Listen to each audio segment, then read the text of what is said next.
Good morning student.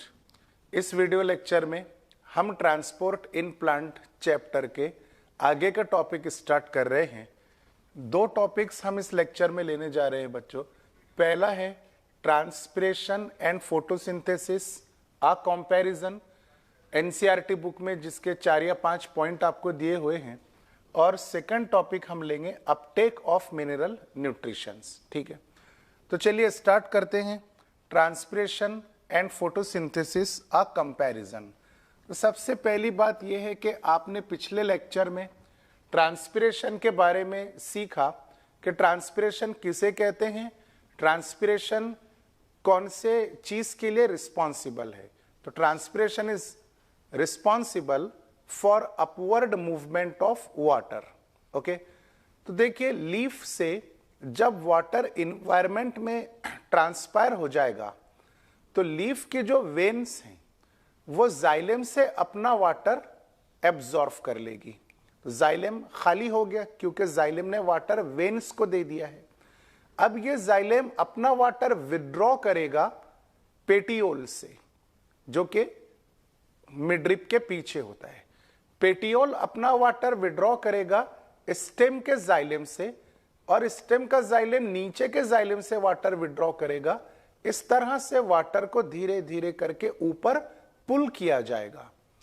Finally root का जो xylem है वो भी अपना वाटर ऊपर दे देगा।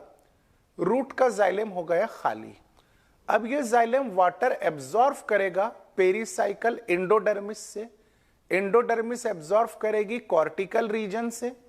कॉर्टिकल रीजन एपिडर्मिस के रूट हेयर से वाटर एब्जॉर्ब करेगा। अब रूट हेयर एम्प्टी हो गया, खाली हो गया। तो रूट हेयर वाटर किससे लेगा बच्चों? सॉइल से। It means that transpiration is not only responsible for upward movement of water but it is also responsible for absorption of water. Water की अपवर्ड मूवमेंट अगर ट्रांसपिरेशन से होती है तो वाटर का एब्जॉर्प्शन भी कहीं ना कहीं ट्रांसपिरेशन की वजह से ही होता है। तो हमको पहला पॉइंट यहां पे यही मेंशन करना पड़ेगा ट्रांसपिरेशन के इंपॉर्टेंस में कि भाई transpiration is responsible for 2 purposes. Responsible for translocation of water.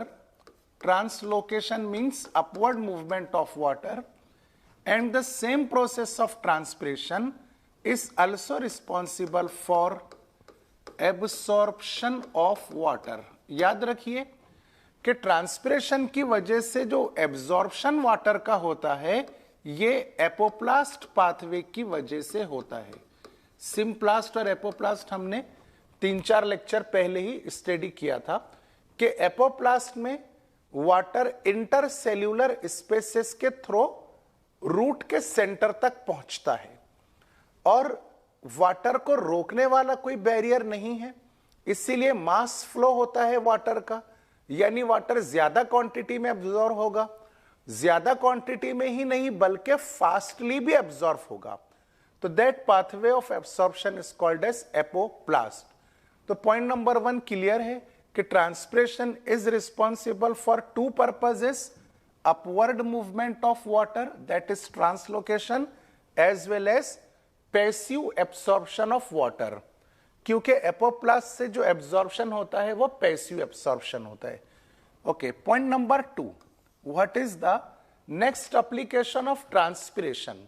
तो देखिए स्टूडेंट्स, यहां पे मैं एक प्लांट बॉडी ड्रॉ करता हूं, root, stem, and this is your leaf. Okay, what transpiration is responsible for what?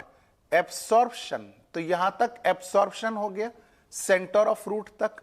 अब सेंटर ऑफ रूट से अपवर्ड मूवमेंट ऑफ वाटर होगी अप टू द लीव्स। ठीक है, so this is due to transpiration. अब leaf में water पहुंच चुका है। वाटर 1% या 1% से भी कम लीफ अपने अंदर रख लेगा फोटोसिंथेसिस के लिए या फिर प्लांट ग्रोथ के लिए। And majority of the water that is approximately 99% of water get evaporated in the atmosphere. Water को लीफ तक खींचकर किसने लेकर आया? ट्रांसपिरेशन प्रोसेस ने। ठीक है, तो ट्रांसपिरेशन की वजह से वाटर जब लीफ तक पहुंच ही गया है तो इस वाटर में से कुछ वाटर फोटोसिंथेसिस के काम में आ जाएगा, क्योंकि फोटोसिंथेसिस एक ऐसा कंस्ट्रक्टिव प्रोसेस है जिसमें कार्बन डाइऑक्साइड एटमॉस्फेयर से ली जाती है और वाटर को जाइलेम के थ्रू से लीफ में आना पड़ता है। Water and carbon dioxide both act as a raw material for photosynthesis. इन दोनों में से यानी वाटर और कार्बन डाइऑक्साइड में से कोई भी एक अगर अब्सेंट हो तो फोटोसिंथेसिस हो ही नहीं सकता है। इसीलिए हम यहां पे लिख सकते हैं कि ट्रांसपिरेशन की वजह से वाटर लीफ में पहुंचा, जो कि फोटोसिंथेसिस का रॉ मटेरियल है। So this transpiration also provide water in leaf for which process? For the process of photosynthesis। आप इसमें एक और पॉइंट जोड़ सकते हैं नीट पॉइंट ऑफ व्यू के मुताबिक कि लीफ में जो वाटर आ जाता है वो सिर्फ फोटोसिंथेसिस के अकेले के काम में नहीं आएगा। जिस 1% वाटर को लीफ ने अपने अंदर स्टोर कर लिया है वो 1% वाटर फोटोसिंथेसिस के लिए भी काम में आएगा और प्लांट के मेटाबॉलिज्म के भी काम में आएगा।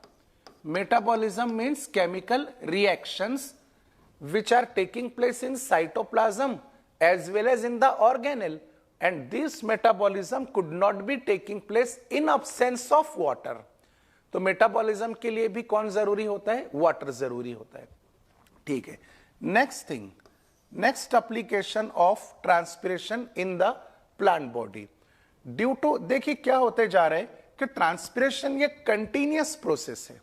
कंटिन्यूअस यहां से वाटर इवेपोरेट होगा और न्यू वाटर नीचे से सर्कुलेट होकर लीफ तक के पहुंचेगा।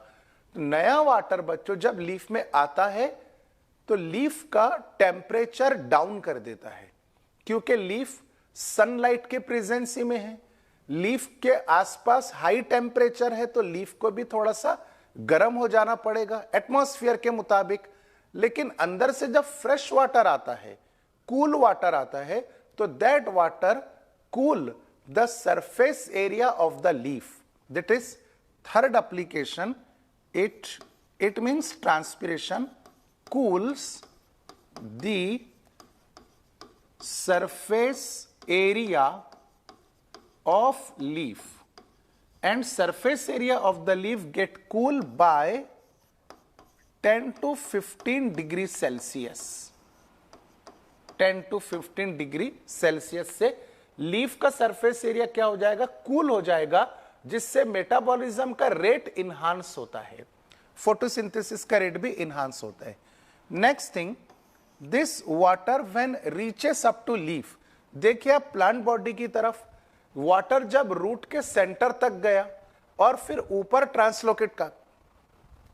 ट्रांसलोकेट हुआ, तो फिर उस समय क्या होता है कि वाटर सिर्फ लीफ में नहीं जाता है, बल्कि स्टेम के जो पैरेन्काइमा सेल्स हैं उसमें भी वाटर जाएगा, लीफ के जो मेसोफिल सेल्स हैं उनमें भी वाटर जाएगा, रूट के जो कॉर्टिकल सेल्स हैं वो भी वाटर से टर्जिड रहेंगे।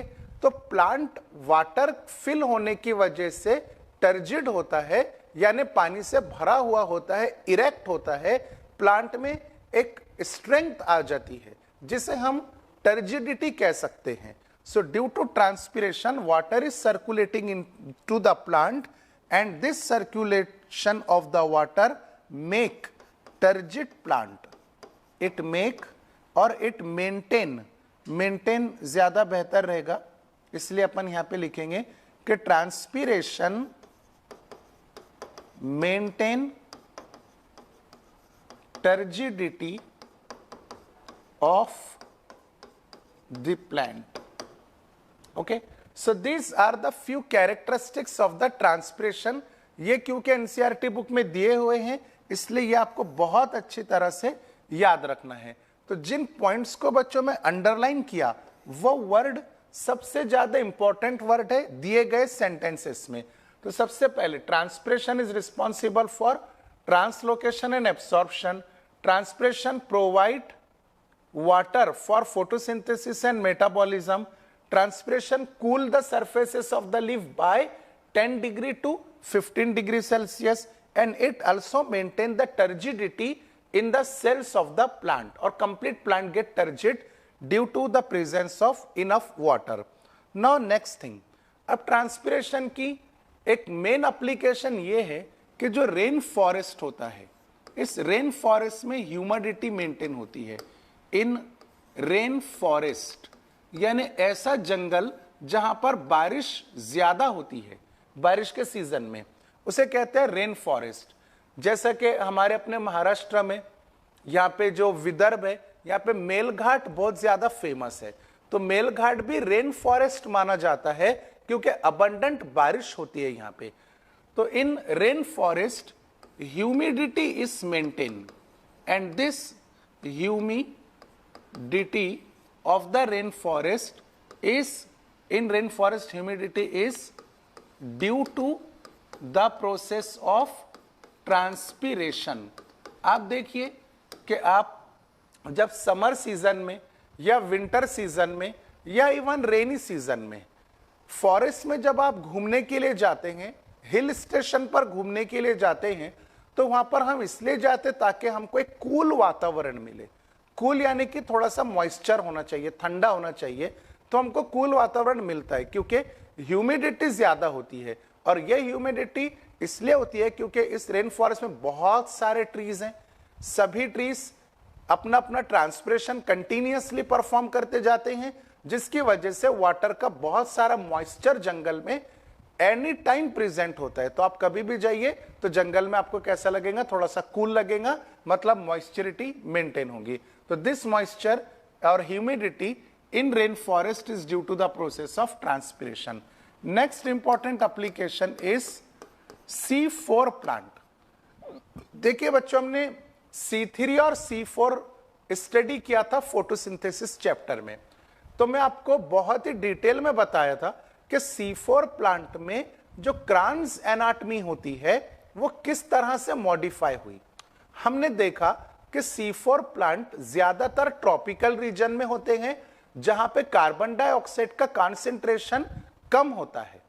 C3 प्लांट के लीफ में रूबिस्को एंजाइम है जिसको ज्यादा कार्बन डाइऑक्साइड चाहिए, तो ये C3 प्लांट इस ट्रॉपिकल रीजन में नहीं ग्रो कर सकता या फोटोसिंथेसिस नहीं परफॉर्म कर सकता है, इसीलिए C4 प्लांट डेवलप हुए। क्रांस एनाटॉमी की वजह से क्या हुआ कि वो रूबिस्को जिसको ज्यादा कार्बन डाइऑक्साइड चाहिए था उसको नीचे मूव कर दिया गया बंडल शीट सेल में, और ऊपर के जो मेसोफिल सेल हैं उनमें एक नया एंजाइम क्रिएट कर दिया गया पेपकेस, फॉस्फोइनोल पायरुवेट कार्बोक्सिलेज, जो कि कम कार्बन डाइऑक्साइड को एब्जॉर्ब करता है। तो जब हम इन दोनों एंजाइम को कंपेयर करते हैं कि भाई रूबिस्को भी कार्बन डाइऑक्साइड एब्जॉर्ब करेगा और पेपकेस भी कार्बन डाइऑक्साइड एब्जॉर्ब करेगा, तो कंपैरिजन में हम लोगों ने देखा था कि PEPcase absorb less carbon dioxide as compare to rubisco. It means that PEPcase enzyme is more efficient as compare to the rubisco enzyme. और पेपकेस एंजाइम सिर्फ कौन से प्लांट में पाया जाएगा? C4 प्लांट में। इसीलिए C4 प्लांट को मोर एफिशिएंट कहा जाता है due to presence of PEPcase enzyme. और C3 जो प्लांट होते हैं उनमें पेपकेस है ही नहीं, so C4 are more efficient as compare to C3, as well as the productivity of C4 is also more than productivity of C3 plant. यह sentence लिख लीजिए आपके पास में।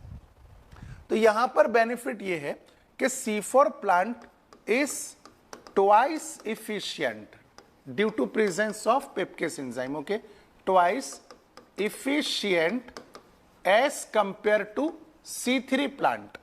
ये तो हो गया एब्जॉर्प्शन ऑफ कार्बन डाइऑक्साइड का पॉइंट कि भाई C4 को मोर एफिशिएंट क्यों कहा गया, क्योंकि ये लेस कार्बन डाइऑक्साइड एब्जॉर्ब कर ले सकता है लेकिन C3 less carbon dioxide absorb नहीं कर सकता है। So therefore C4 is twice efficient as compare to C3। अब जो पॉइंट मैं नेक्स्ट लिखने जा रहा हूं बच्चों, it is a comparison between C4 and C3 with respect to transpiration. Carbon dioxide absorb करने के मामले में C4 ट्वाइस इफिशिएंट है, डबल इफिशिएंट है C3 के मुकाबले में, लेकिन वहीं ट्रांसपिरेशन को लेकर जब आप पॉइंट बनाएंगे तो C4 प्लांट C3 प्लांट के मुकाबले में 50% कम ट्रांसपिरेशन करता है। समझ में आ रही बात? तो less transpiration is done by C4 as compare to C3। Okay, तो C4 plant is evolve to do 50% less transpiration as compare to C3 plant. तो ये पॉइंट कंफ्यूज कर सकते हैं आपको एग्जाम के लिए, इसलिए आप अच्छे से इसको याद रख लिए कि C4 ट्वाइस यानी डबल एफिशिएंट है as compare to C3, but it perform half transpiration as compare to C3। जो एनसीईआरटी में आपके लिखा हुआ है उसको भी आप अच्छे तरीके से अंडरलाइन कीजिए और इन पॉइंट्स को भी अपने पास में लिख लीजिए।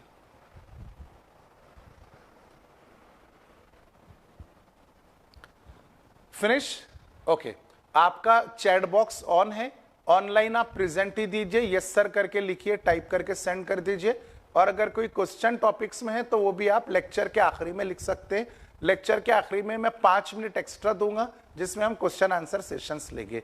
Now we are proceeding the next topic of this video lecture, that is absorption of minerals, or it also called as uptake of minerals, absorption of minerals। तो सबसे पहली बात है स्टूडेंट्स के मिनरल्स आप किसे कहेंगे? Minerals are those inorganic elements, inorganic elements which are present in soil and necessarily required by plant for its growth and development। Point याद रखिए, मिनरल्स यहां पे हम लोग किसे कहेंगे? उन इनऑर्गेनिक एलिमेंट्स को, जैसा कि magnesium, iron, copper, sulphur, phosphorus, calcium, potassium and so on. ये वो इनऑर्गेनिक मिनरल्स हैं जो सॉइल में प्रेजेंट होते हैं, लेकिन प्लांट को अपनी ग्रोथ एंड डेवलपमेंट के लिए ये मिनरल्स जरूरी होते हैं सॉइल से एब्जॉर्ब करने के लिए। ठीक है, तो प्लांट रूट के थ्रू इन मिनरल्स को एब्जॉर्ब करेगा। अब मिनरल्स दो टाइप के हैं, मैक्रोन्यूट्रिएंट और माइक्रोन्यूट्रिएंट, क्योंकि यही मिनरल्स प्लांट का फूड होता है, यही मिनरल प्लांट के लिए न्यूट्रिएंट्स कहलाते हैं। तो इन्हीं मिनरल्स को यानी इनऑर्गेनिक एलिमेंट को आप न्यूट्रिएंट भी कह सकते हैं, nutrient for the plant.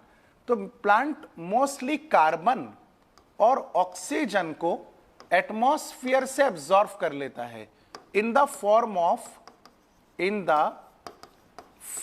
Of carbon dioxide.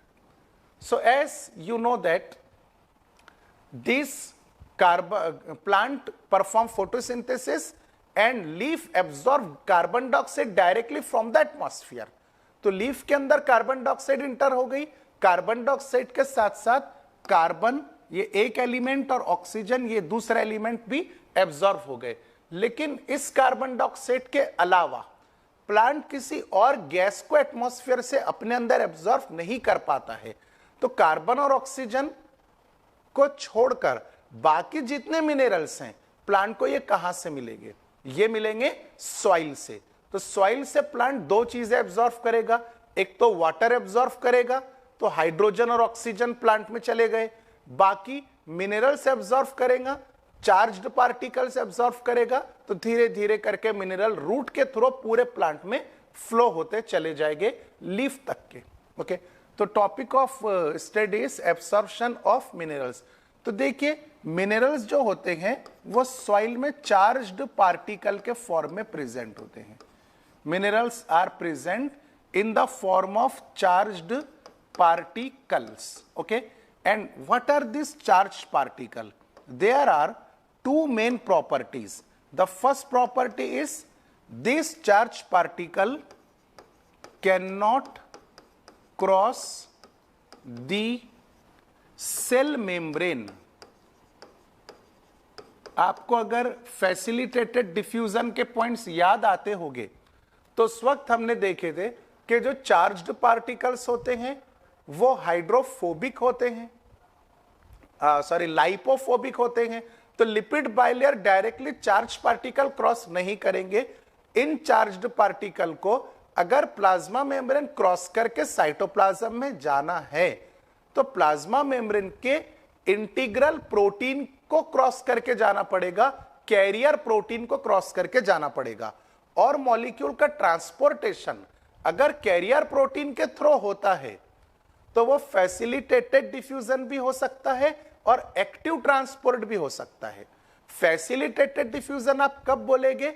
जब मॉलिक्यूल हायर कॉन्सेंट्रेशन ग्रेडियंट से लोअर कॉन्सेंट्रेशन ग्रेडियंट की तरफ जा रहा है without ATP by crossing the carrier protein, it is called as facilitated diffusion. Active transport कब बोलेंगे आप?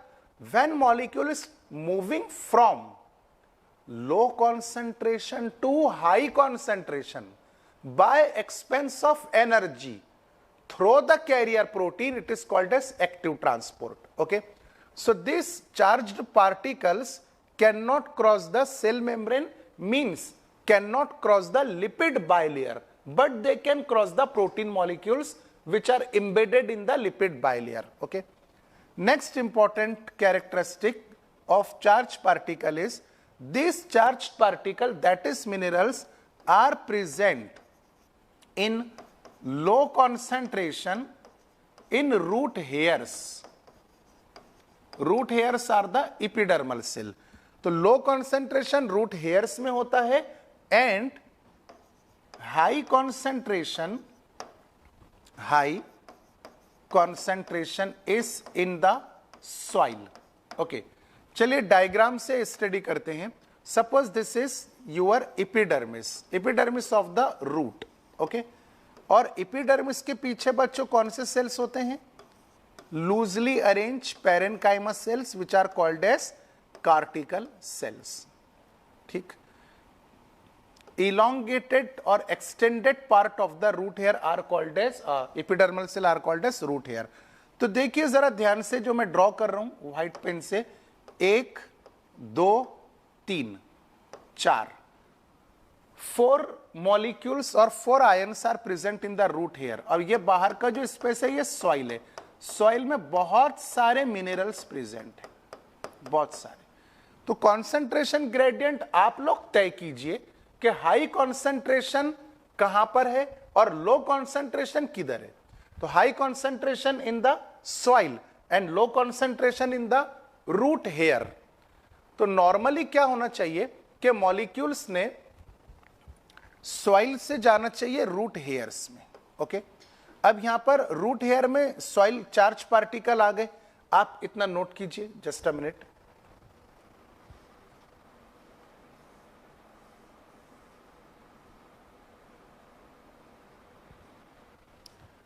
यहां पर एक पॉइंट थोड़ा सा उल्टा हो गया, ये कॉन्सेंट्रेशन ग्रेडियंट वाला जो एनसीईआरटी बुक में लिखा है कि लो कॉन्सेंट्रेशन इन द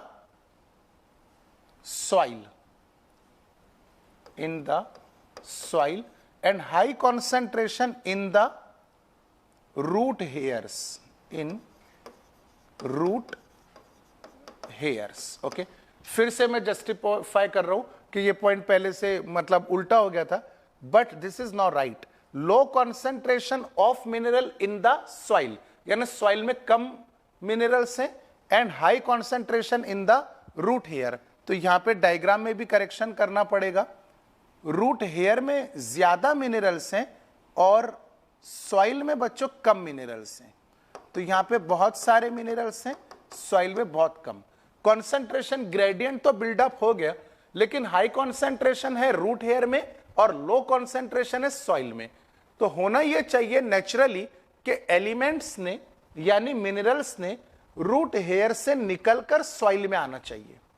लेकिन अगर ऐसा हुआ तो प्लांट के मिनरल्स बाहर चले जाएंगे, जिससे प्लांट को डिसीज हो सकती है, नुकसान हो सकता है, इवन प्लांट का डेथ हो सकता है। इसलिए प्लांट के जो कॉर्टिकल सेल हैं, ये कॉर्टिकल सेल क्या चाहेंगे कि भाई एनर्जी लगती है तो ले लो।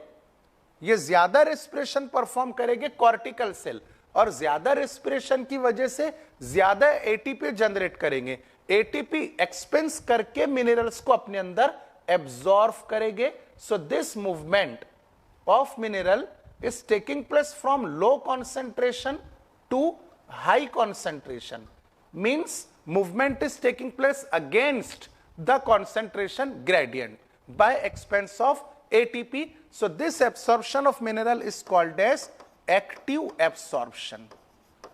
तो बहुत सारे मिनरल जो हैं वो एक्टिवली एब्जॉर्ब होते हैं, और बहुत कम मिनरल्स ऐसे हैं जो पैसिवली एब्जॉर्ब होते हैं। Most of the mineral are absorb actively.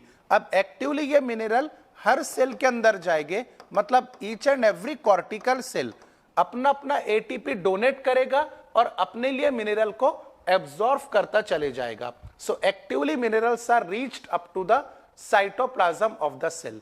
अब यहां पे दूसरी बात बच्चों, मैं रोक करके आपको ये बताना चाहूंगा कि आप देखिए ये सेल है, इस सेल के साइटोप्लाज्म में मिनरल आयंस आ गए, चार्ज्ड पार्टिकल आ गए, एक्टिवली आए, low concentration to high concentration.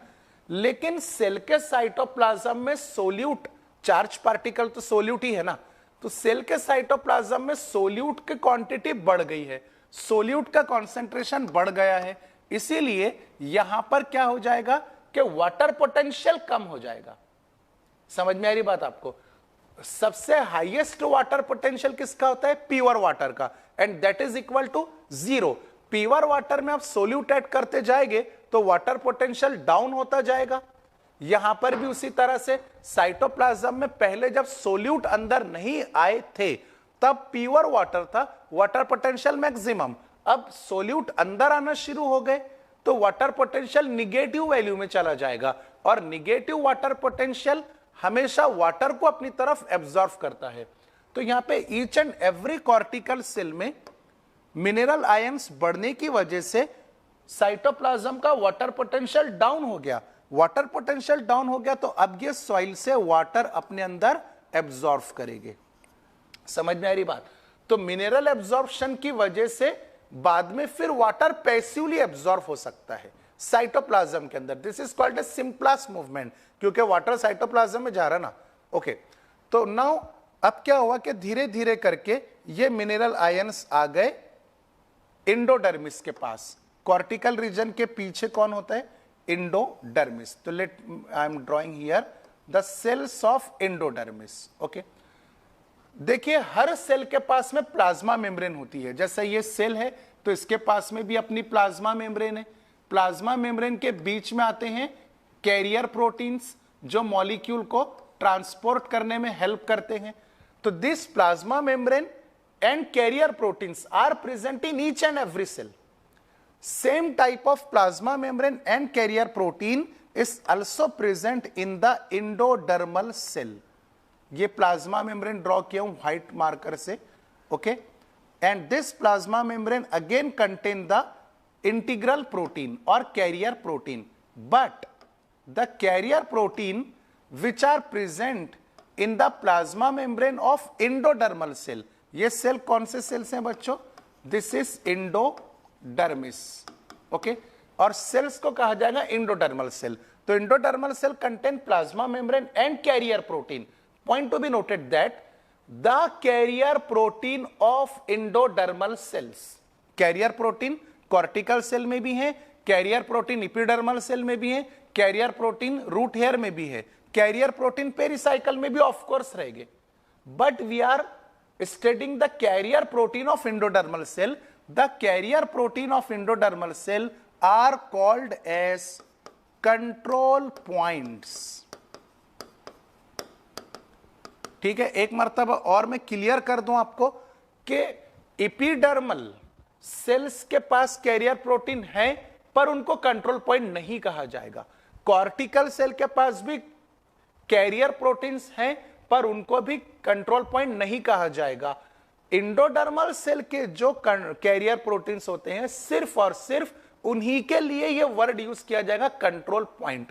Question कि सर सभी में तो इंटीग्रल प्रोटीन्स हैं, सभी में कैरियर प्रोटीन्स हैं, इन कैरियर प्रोटीन की क्या खास बात है जिसकी वजह से इनको कंट्रोल पॉइंट कहा जा रहा है? खास बात यह है बच्चों, प्रॉपर्टी यह है कि ये जो इंटीग्रल प्रोटीन्स होते हैं, ये सिलेक्टेड आयंस को ही अंदर आने की परमिशन देते हैं और सिलेक्टेड आयन के साथ साथ उन सिलेक्टेड आयन का उतना ही कॉन्सेंट्रेशन अंदर भेजते हैं जितना के लीफ को चाहिए।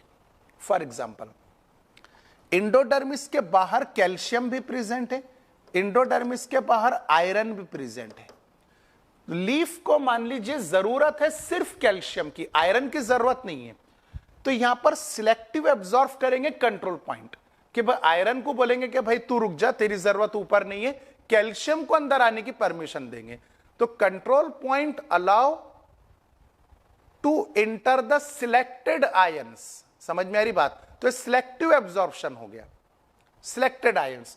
अब दूसरा पॉइंट मैं आपको दे रहा हूं, मान लीजिए कि कैल्शियम 50 मिलीमोल पर केजी है बाहर, लेकिन लीफ को 50 मिलीमोल नहीं चाहिए, लीफ को सिर्फ 10 मिलीमोल चाहिए। तो कंट्रोल पॉइंट क्या करेंगे?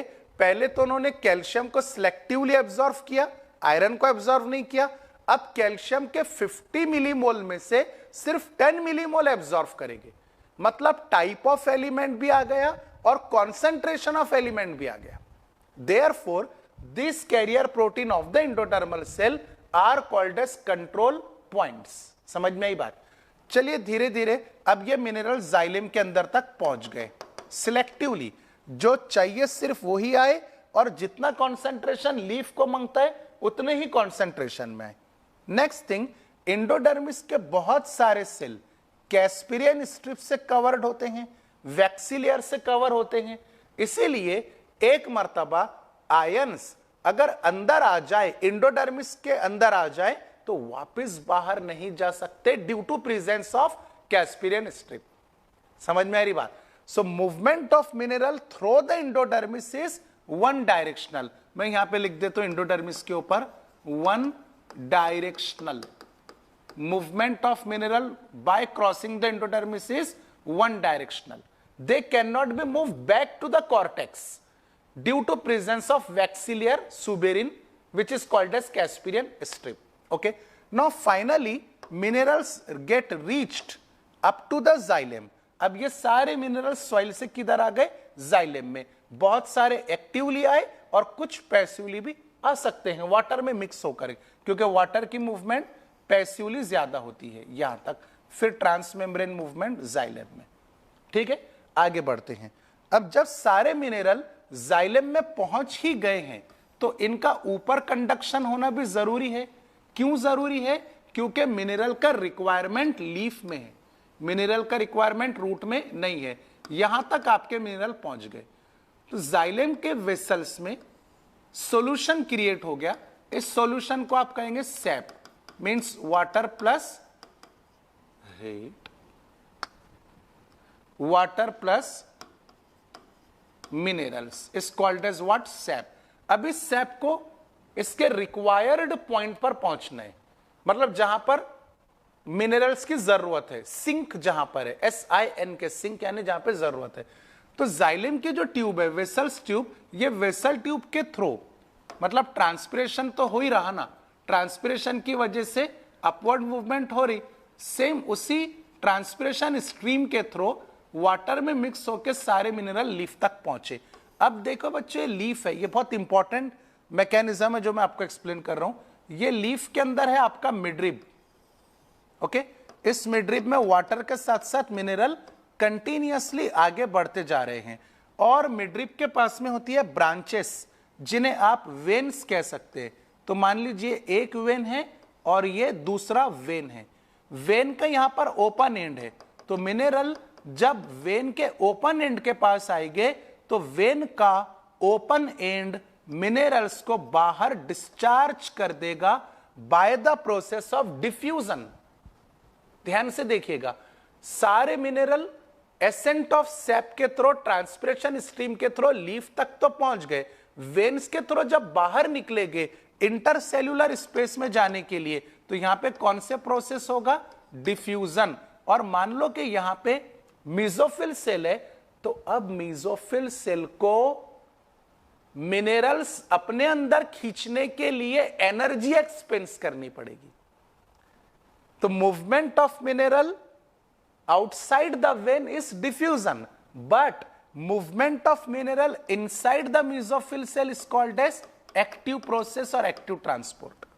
ये पॉइंट आपको बहुत अच्छे तरीके से याद रखना है। नेक्स्ट थिंग, अब मिनरल ऊपर गए ट्रांसपिरेशन स्ट्रीम के थ्रू, मिनरल कहां पहुंचेंगे? तो मिनरल पहुंचेंगे वहां जहां पर मिनरल्स की जरूरत है, मतलब sink point. Source point is root, so this root is called as source and required point is called as what? Sink। तो जो ट्री होता है या जो प्लांट होता है उसमें सिंक कौन कौन होता है, मतलब कौन से ऐसे रीजन है जिनको मिनरल एलिमेंट की नीड है, जरूरत है। तो सबसे पहले अपाइकल मेरिस्टेम और lateral meristematic cells, because meristematic cells are highly dividing cell and for their division different type of mineral ions are required, because division require very fast metabolism and metabolism is based on water plus minerals। second thing, apical और lateral meristematic cell को minerals की जरूरत है। second, young leaves, जो नए नए leaves develop होते हैं, young fruit डेवलप हुआ, उसको एक्सपांशन के लिए मिनरल्स चाहिए, सीड को मिनरल्स चाहिए, फ्लावर्स को मिनरल चाहिए, और स्टोरेज ऑर्गन, यानी फ्रूट को भी आप स्टोरेज ऑर्गन कह सकते हैं, या पोटैटो जो होता है वो भी एक किस्म का स्टोरेज ऑर्गन है, कैरेट स्टोरेज ऑर्गन है, उसके बाद में रेफेनस स्टोरेज ऑर्गन है। तो वेजिटेबल्स, फ्रूट्स, इनके अंदर मिनरल जाकर के ऐड हो जाते हैं, मतलब स्टोर हो जाते हैं। So this point are called as sink point. अब देखिए नेक्स्ट थिंग, हम लीफ का एग्जांपल कंटिन्यू करते हैं कि लीफ में भाई मिनरल्स आ गए। ये जो मिनरल्स हैं बच्चों, इनको इनके मोबिलिटी की बेसिस पर दो टाइप में क्लासिफाई किया गया। नेक्स्ट पेज के ऊपर लेते हैं अपन। सम मिनरल्स आर रीमोबिलाइज्ड, यानी जो प्लांट के लीफ में मूव हो सकते हैं, and some minerals are relatively immobilised. मैंने आपसे पहले कहा था कि जिसका नाम IM से शुरू होता है वो निगेटिव होता है। इमोबिलाइज्ड यानी जिन मिनरल्स का मूवमेंट एक जगह से दूसरी जगह नहीं हो सकता है वो इमोबिलाइज, और जिन मिनरल्स का मूवमेंट एक पार्ट से दूसरे पार्ट में हो सकता है वो मोबिलाइज। तो मोबिलाइज मिनरल का क्या होता है कि ओल्डर पार्ट जो होता है प्लांट का, for example again this is angiospermic plant body, this is matured leaf and this is very small young leaf. तो मैच्योर लीफ जो होता है इसे सेनेसेंस लीफ भी कह सकते हैं। सेनेसेंस का मतलब होता है नेचुरल डेथ। ओके, तो नेचुरली जो लीफ फल फूल गया, बहुत बड़ा हो गया, मैच्योर हो गया, पहले उसकी डेथ होगी, और ये जो छोटा लीफ है ये तो अभी अभी डेवलप हुआ ना, मतलब ये यंग लीफ है। तो जब ओल्डर लीफ डेसिडस प्लांट से डिटैच होकर नीचे गिरने की कोशिश करेगा, मतलब डेथ होने से पहले पहले ये लीफ क्या करेगा बच्चों कि अपने अंदर के मिनरल्स को रीसेंड कर देगा यंग लीफ में। ये बड़े लीफ को पता है कि थोड़ी देर के बाद मेरी डेथ होने वाली है, तो मिनरल्स लेकर नीचे क्यों गिरूं भाई, मेरे अंदर के मिनरल में उस यंग लीफ तक ट्रांसपोर्ट कर देता हूं जिसकी जिंदगी अभी बाकी है, तो उसको मिनरल काम में आ जाएंगे। जमीन से तो आ ही रहे छोटे लीफ के अंदर मिनरल, ओल्डर सेनेसेंस पार्ट से भी उस छोटे लीफ के अंदर चले जाएंगे तो मिनरल काम में आ जाएंगे। तो ऐसे मिनरल जो ओल्डर सेनेसेंस पार्ट से यंग पार्ट की तरफ मूव होते हैं उन्हें कहते हैं मोबिलाइज्ड मिनरल्स। ओके, और मोबिलाइज्ड मिनरल के एग्जांपल आपको याद रखना है NPSK, nitrogen, phosphorus, sulphur, potassium. बोलिए एक मर्तबा, नाइट्रोजन, फास्फोरस, सल्फर, पोटेशियम। इन 4 एलिमेंट में से जिनको मैं मार्क कर रहा हूं अभी, उनको ध्यान से देखिएगा। Nitrogen, phosphorus and sulphur, these 3 minerals are transported in 2 forms, organic form as well as inorganic form, but potassium is only moved as a inorganic element. Potassium सिर्फ इनऑर्गेनिक फॉर्म में ट्रांसलोकेट होगा और पहले 3 nutrient organic as well as inorganic. Next, immobilised element, ऐसे element जिनको senescence होने वाला leaf भी ट्रांसपोर्ट नहीं कर सकता, यानी ये लीफ जब नीचे गिरेगा तो उन एलिमेंट को अपने साथ लेके नीचे जाएगा।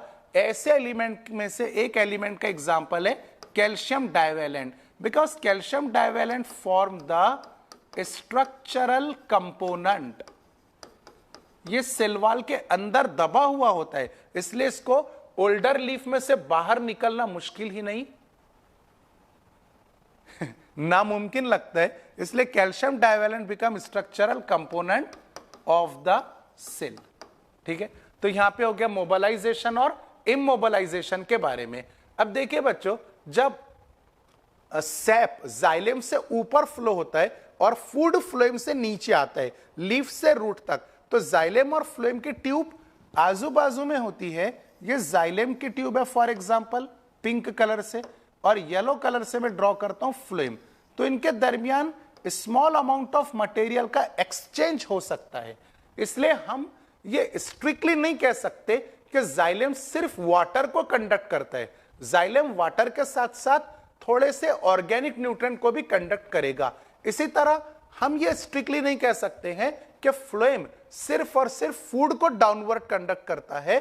फूड के साथ साथ इनऑर्गेनिक एलिमेंट और वाटर को भी फूड स्मॉल अमाउंट में नीचे लेकर जा सकता है। ओके, तो यहां पर हम लोग टॉपिक स्टॉप करते हैं। मैं आपको 1 मिनट का समय देता हूं, अगर कोई क्वेश्चन है तो आप कमेंट बॉक्स में जल्दी टाइप कीजिए, मैं उसका आंसर दूंगा।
Okay, no more question from the student.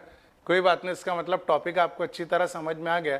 अब कल से हम इस चैप्टर का सबसे लास्ट टॉपिक लेंगे जो कि बहुत इंपॉर्टेंट है, transportation of food through the phloem and the hypothesis which explain the transportation of food. Okay, remaining portion will see in the next video lecture. Thank you very much.